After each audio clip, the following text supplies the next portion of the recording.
Hello students, let us go through one more sum based on Cramer's rule. This time the equations given are 4m minus 2n is equal to minus 4 and 4m plus 3n is equal to 16.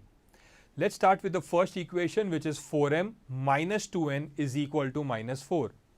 Is this equation in the required form? Variables on one side, constant on the other side, and it is in the alphabetical order, right?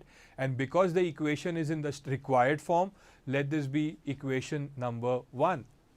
Look at the second equation, 4m plus 3n is equal to 16, absolutely in the required form, right? Let this be equation number 2.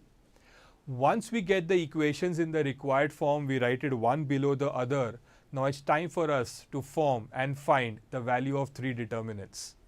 The very first determinant that we will be forming is denoted by D.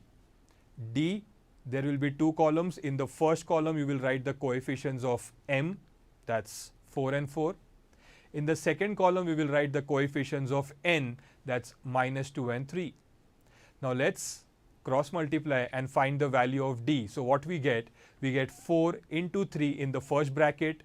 We get minus 2 into 4 in the second bracket with a minus sign in between.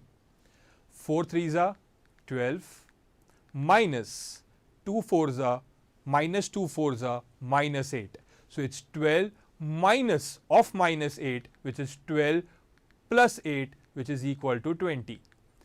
We get the value of D as 20. Now it's time for us to find the value of dm.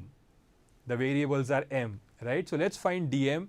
To find dm, we need to delete the coefficients of m from D. That is, we'll be deleting the first column and we will be replacing it by the constants, that is minus 4 and 16. Once we find dm, now it's time for us to find the value of dm. Let's do it. In the first bracket, it will be minus 4 into 3, right? Second bracket will be minus 2 into 16 with a minus sign in between. Minus 4 into 3 is minus 12, minus of minus 16 into 2, that's minus 32. So it's minus 12 minus of minus 32, that's plus 32. Minus 12 plus 32 is plus 20 because the bigger number is having a positive sign. So it's plus 20, right? D is done, dm is done. Now it's time for us to find dn.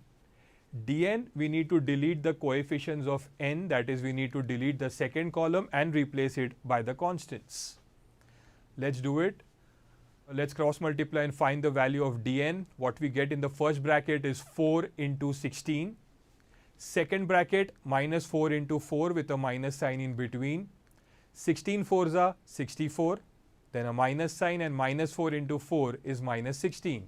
So it's 64 minus of minus 16, that's 64 plus 16, which is equal to 80. D is 20, dm is 20, dn is 18. Now it's time for us to apply Cramer's rule. So you need to write by Cramer's rule, m is equal to dm upon d, which is equal to 20 upon 20, which is equal to 1. N is equal to dn upon d, which is equal to 80 upon 20. 21s are 24s are, you get n as 4. M is 1, n is 4. So your final answer is solution is m comma n, which is equal to 1 comma 4. As simple as that.